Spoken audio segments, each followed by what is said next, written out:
Bailadila NMDC ने अपनी किरंदुल और बचेली परियोजना के कर्मचारियों एवं अधिकारियों को निशुल्क बस सुविधा प्रदान की, जो विशाखापट्टनम और हैदराबाद प्रत्येक मंगलवार एवं शनिवार को किरंदुल CISF चेक पोस्ट से हैदराबाद एवं विशाखापट्टनम के लिए संध्या 6 बजे निकलेगी और विशाखापट्टनम हैदराबाद से बुधवार, इतवार और गौलीकुड़ा बस स्टैंड हैदराबाद से तथा विशाखापट्टनम असलमेटा जंक्शन भारत पेट्रोल पंप से निकलेगी। बचेली से फखरे आलम की रिपोर्ट। जी श्रम संघ के जी और अभी जो चालू किया प्रबंधन ने जी, क्योंकि विशाखापट्टनम और हैदराबाद के लिए ज़्यादा गाड़ियाँ नहीं हैं जी, और इसलिए जो सुविधा मिली है हफ्ते में 2 दिन के लिए, ये काफ़ी अच्छी सुविधा है और यही उम्मीद करेंगे इस सुविधा को और एक्सटेंड किया जाए भविष्य में जी। और भी जो एंचली साहब बाकी लोग हैं उनको भी इस सुविधा का लाभ मिलना चाहिए सप्लाईज के साथ साथ। तो और जो रायपुर वगैरह भिलाई वगैरह के लिए भी एक गाड़ी इस ढंग से चलाया जाए, ये आगे भविष्य में प्रबंधन ऐसी आपकी प्लानिंग है पहले से? हाँ है, जरूर।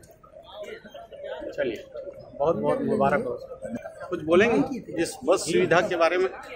देखिए, कर्मचारी हित में जो प्रबंधन ने ये बस सुविधा चालू करी है विशाखापट्टनम और हैदराबाद की, इसके सभी कर्मचारियों की ओर से हम इसका सराहनीय कदम का हार्दिक स्वागत करते हैं और उम्मीद करते हैं भविष्य में भी इस सुविधा का लाभ और भी रिटायर्ड कर्मियों, एका श्रमिकों तक भी पहुंचाया जाएगा और भविष्य में रायपुर, भिलाई जैसे शहर जहां की हमारा ज़्यादातर कर्मचारियों का आना जाना होता है, वहां के लिए भी सुविधा को एक्सटेंड किया जाएगा।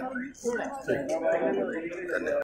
बेलाडीला कॉम्प्लेक्स से जो हैदराबाद और विशाखापट्टनम जो बसें जो शुरू हो रही है, वो निश्चित रूप से हमारे लोगों को फ़ायदा मिलेगी, इसलिए कि जैसे मेडिकल रिफर में लोग जाते हैं और काफ़ी बच्चे उस और मतलब पढ़ाई करने के लिए जाते हैं, तो उनके लिए बहुत बढ़िया एक बहुत अच्छी पहल है और ये बस की सुविधा उनके लिए बहुत अच्छा कारगर साबित होगा। और इसके साथ ही साथ मैं एक और बात कहना चाहूँगा, जिस प्रकार से हैदराबाद और विशाखापट्टनम की जो बसें शुरू हुई है, उसी तर्ज पर रायपुर, भिलाई के लिए भी एक बसें शुरू होनी चाहिए, क्योंकि बहुत सारे एम्प्लॉय के बच्चों को उस ओर भी पढ़ाया जा रहा है पेरेंट्स के द्वारा, तो निश्चित रूप से उधर भी यह सुविधा उपलब्ध होनी चाहिए, जो हमारे लिए बहुत अच्छा रहेगा। Thank you.